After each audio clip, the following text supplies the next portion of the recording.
하나님의 말씀은 창세기 12장입니다. 창세기 12장 1절에서부터 3절까지 보도록 하겠습니다. 창세기 12장 1절에서부터 3절까지 보도록 하겠습니다. 우리 찾으셨으면 세 절이니까 우리 한 목소리로 합독하도록 하겠습니다. 여호와께서 아브라함에게 이르시되 너는 너의 고향과 친척과 아버지의 집을 떠나 내게 보여줄 땅으로 가라. 내가 너로 큰 민족을 이루고 내게 복을 주어 내 이름을 창대하게 하리니 너는 복이 될지라. 너를 축복하는 자에게는 내가 복을 내리고 너를 저주하는 자에게는 내가 저주하리니 땅의 모든 족속이 너로 말미암아 복을 얻을 것이라 하신지라. 아멘. 오늘 본문의 말씀을 가지고 익숙함을 넘어 가라 하신 곳으로 라는 주제로 함께 말씀을 나누도록 하겠습니다. 우리 옆사람과 인사하도록 하겠습니다. 사랑하고 축복합니다. 사랑하고 축복합니다. 오늘은 조금 더 북적북적되죠. 정신이 하나도 없는데, 이번 한 주도 정말로 정신 없이 지나가는 한 주 같습니다. 제가 기도하며 묵상하며 그리고 새롭게 교제를 하다 보니 시간이 정말로 언제 지나갔는지 모를 정도로 한 주가 많이 지나갔습니다. 그러면서 제가 한 주간 생각했던 것 중에 하나가 정말 목회자로서 조심해야 될 것 중에 하나가 있다라는 것이 생각이 들었습니다. 그것이 무엇이냐면 바로 익숙함이라는 것입니다.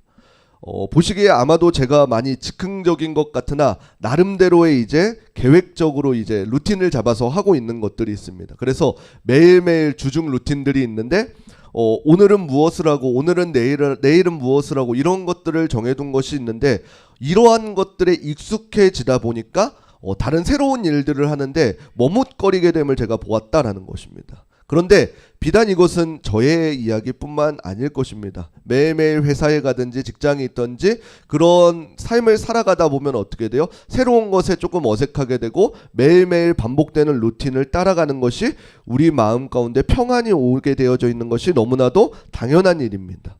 오늘 본문 가운데서 그러한 한 사람을 소개하려고 합니다. 우리가 너무나도 잘 알고 있는 아브라함에 대한 이야기인데 창세기 3장에서부터 시작된 그 인류의 범죄함, 우리가 아담과 하와가 하나님 앞에 불순종함으로부터 시작된 그 죄성들이 이제 오늘 본문 앞장인 그 바벨론 사건에 이어지기까지 계속해서 죄는 점점 더 커지게 되어지는 결과를 맺었습니다. 그래서 단순히 하나님과의 관계에서 멀어진 것뿐만이 아니라 인류들 서로들조차 점차적으로 멀어진 것을 볼 수가 있다라는 것입니다.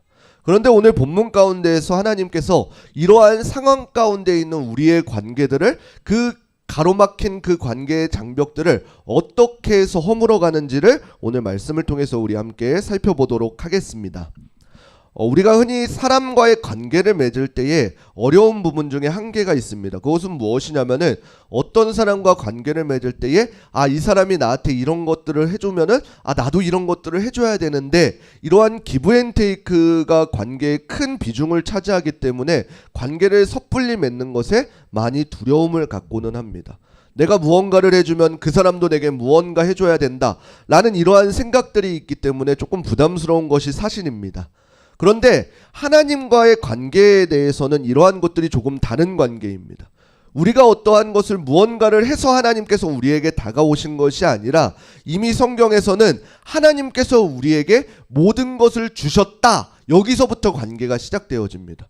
그러면 인간과 하나님과의 관계는 무엇이냐면은 하나님께서 이미 우리에게 모든 것을 맡겨주시고 그 다음에 우리가 그에 대한 감사로서 하나님 앞에 나아가는 것이 바로 우리 인간의 모습이다라는 것입니다.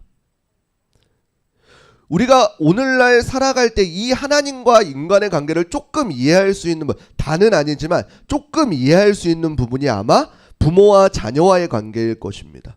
자녀가 무언가를 하지 않아도 부모는 자녀를 향해서 끊임없는 사랑을 베풀어 줍니다. 그리고 그 관계에 대해서 자녀가 나중에 무언가를 우리에게 주지 않아도 그저 자녀이기 때문에 그 사랑을 베풀어 주게 됩니다. 마찬가지로 하나님께서도 그러하셨습니다. 우리 인간이 철저하게 하나님 앞에 불순종으로 인해서 그 관계가 깨어버리고 죄의 길로 들어섰지만 그럼에도 불구하고 하나님께서는 사람을 포기하지 않으셨습니다. 그리고 하나님의 그 구원 계획에 변함이 없었다라는 것입니다.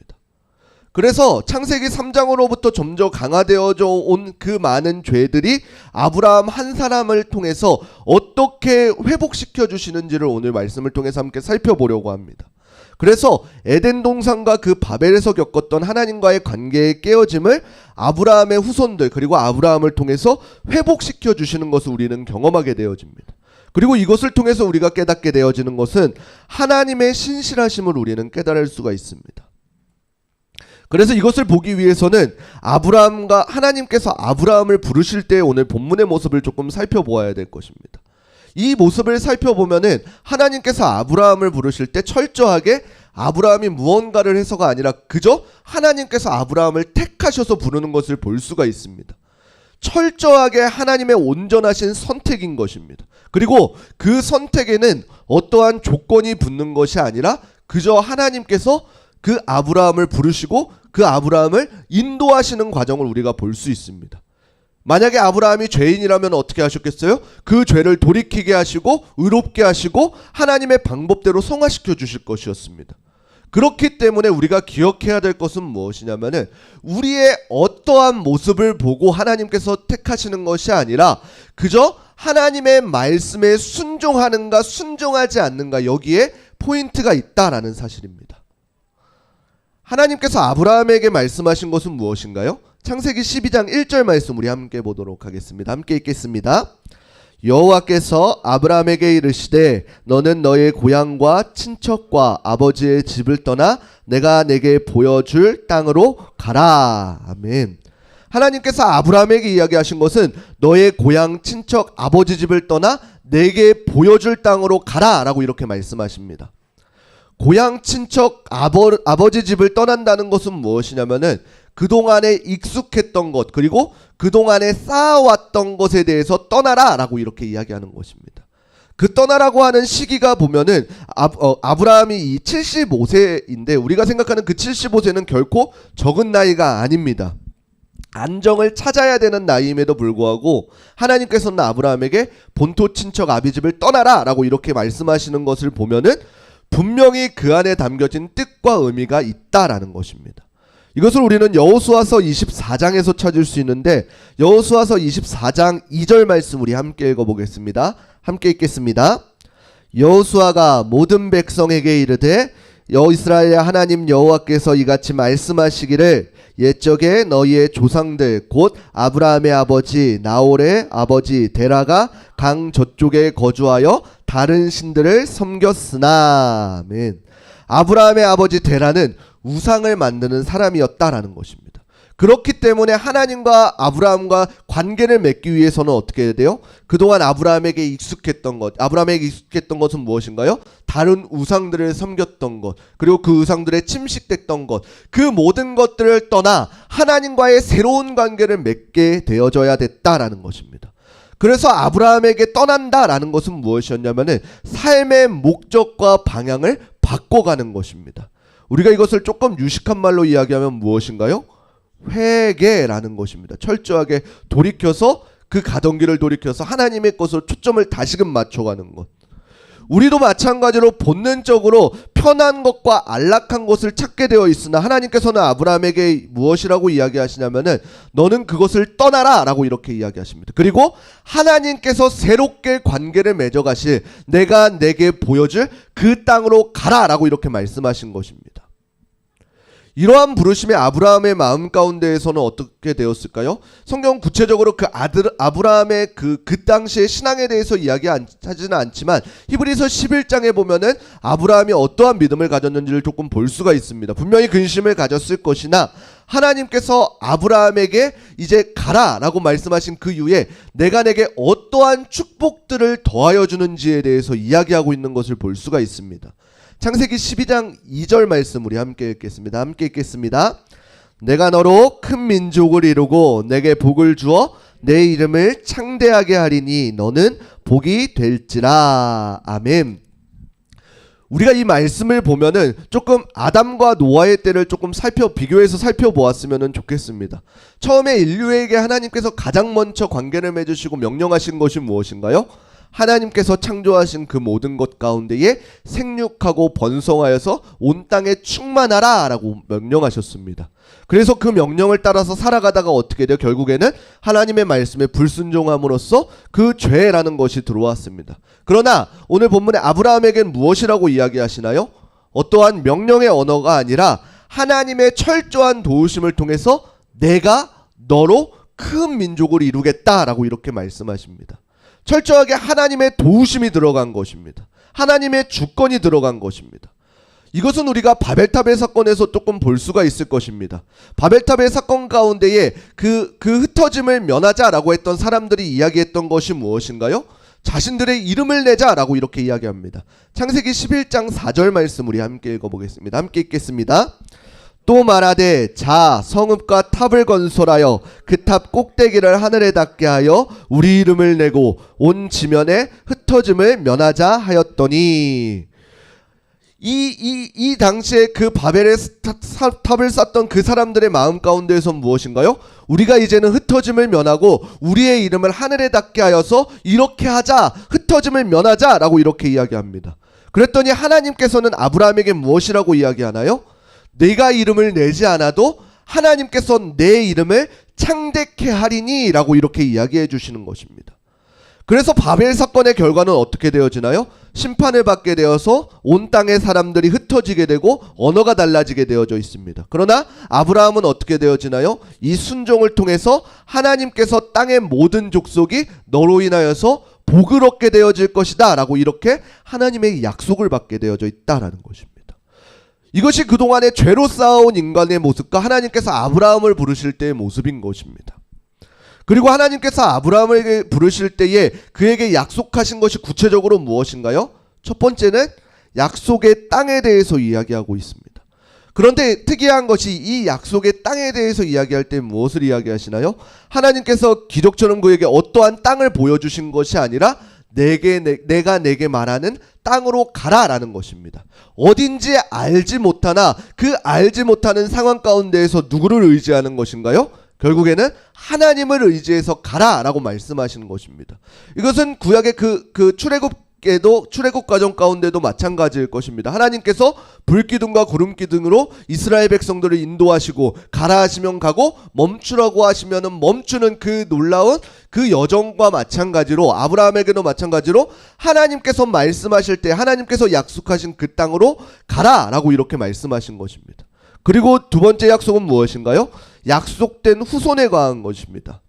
당장 아브라함에게는 아무것도 보이는 것이 없었지만 어떻게 돼요? 분명히 아브라함을 통해서 큰 민족을 이루겠다라고 이렇게 말씀하십니다.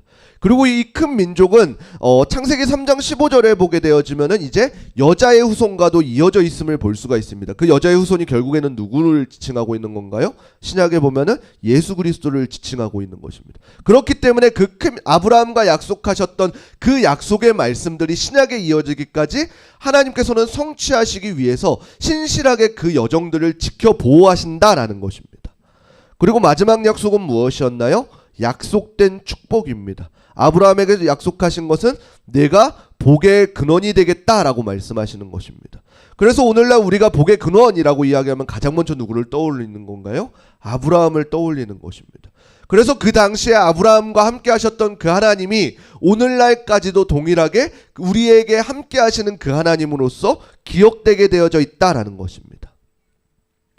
이 말씀만 보면 어떻게 아브라함의 이 여정들이 승승장구하는 것처럼 보일 수 있습니다. 그러나 우리가 중요하게 기억해야 될 점이 있습니다. 그것은 무엇이냐면은 이처럼 분명히 하나님과의 그 철저한 개인적인 만남을 통해서 아브라함도 하나님과의 약속을 맺어졌다라고 생각했으나 결과적으로는 어떻게 돼요? 그 반대로 일이 나타낼 수도 있다라는 것입니다. 아브라함에게는 어떠하였나요? 우리가 잘 말씀을 읽으면 잘 알 수 있듯이 하나님께서 분명히 이 축복의 약속을 했음에도 불구하고 많은 시간 동안 아브라함과 사레에게는 어떻게 돼요? 자녀가 없었고 나이는 점점 들게 되어지는 결과를 맺게 되었다라는 것입니다. 그리고 이것을 통해서 아브라함은 어떻게 했나요? 자신의 힘으로 이것을 해결해 보려고 그 하갈과의 사이 가운데 이스마엘을 낳는 그 결과도 맺는 것을 볼 수가 있을 것입니다. 그런데 이것은 아마 우리에게도 마찬가지일 것입니다. 우리도 하나님의 약속을 오늘날 동일하게 받고 분명히 예수 그리스도께서 다시금 이 땅 가운데 오실 것이다 라고 하는 이 간극 사이에서 살아가고 있는 것이 저와 여러분일 것입니다. 그런데 우리가 살아가고 있는 삶 가운데에서는 어떻게 삶을 살고 있나요? 마치 하나님과 예수님이 안 계신 것처럼 살아갈 때가 너무나도 많다라는 것입니다. 어떠한 어려움과 문제가 닥쳐올 때 가장 먼저 떠오르는 것은 무엇이요? 내가 이 문제를 어떻게 해결해야 되지? 라는 생각이 먼저 들 때가 너무나도 많다라는 것입니다. 그래서 하나님께서 하신 그 약속, 신실하신 약속들을 잊어버리고 우리의 힘으로 살아가는 모습들이 우리에게 너무나도 많이 드러나게 되어져 있다라는 것입니다. 그런데 분명한 사실은 무엇인가요? 하나님께서는 아브라함에게 친아들을 주시겠다고 확실히 말씀하셨습니다. 다른 하갈이나 이러한 사람에게 아니라 그 아내 사레에게서 분명히 난 아들이 하나님의 약속한 씨다라고 이렇게 이야기하십니다. 그리고는 실제로 어떻게 하셨나요? 하나님께서는 아브라함에게 이후 말씀들을 보면은 하늘의 물결만큼이나 많은 후손들을 주셨습니다. 그리고 그 아브라함의 후손이 되는 것은 단순히 그들의 어떠한 육체적인 후손뿐만이 아니라 오늘날 예수 그리스도를 믿는 믿음의 후손임을 말씀을 통해서 우리를 알려주시는 것입니다. 그래서 우리는 이 아브라함을 부르신 이야기를 통해서 오늘날 예수 그리스도에 대한 예표적인 모습을 발견할 수 있는 것입니다.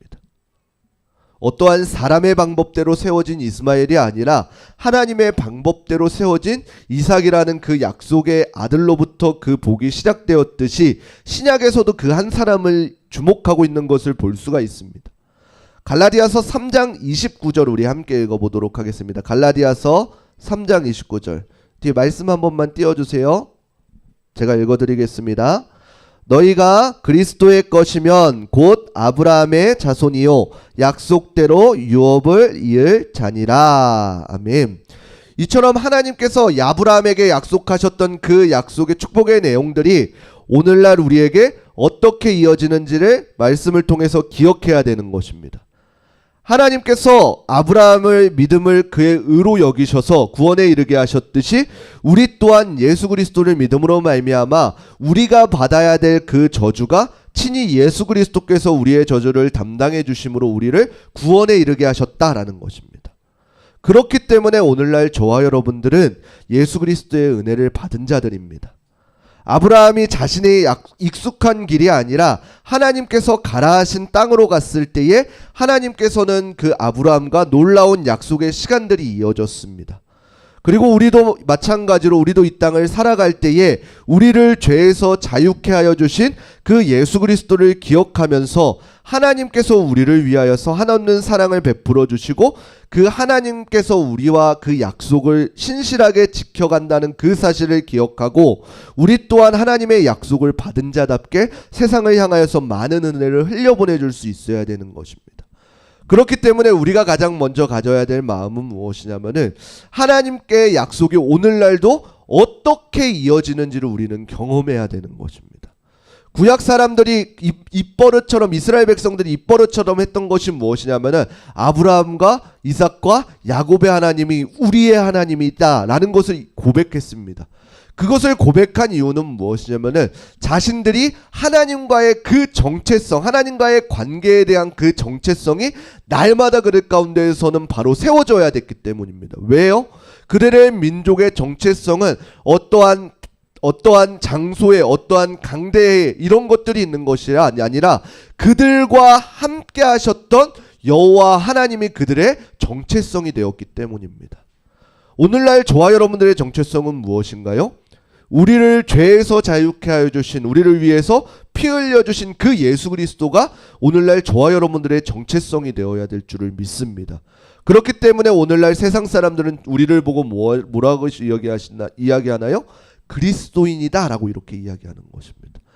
예수 그리스도를 믿는 사람들, 성령과 하나 된 사람들, 하나님을 믿으며 그 하나님의 약속을 오늘날에도 동일하게 따라가는 사람들, 세상에는 부족할지언정, 세상에는 핍박받을지언정 그 약속의 말씀을 붙들고 신실하게 이어져가는 저와 여러분들을 향해서 오늘날 그리스도인이다 라고 이렇게 칭하는 것입니다.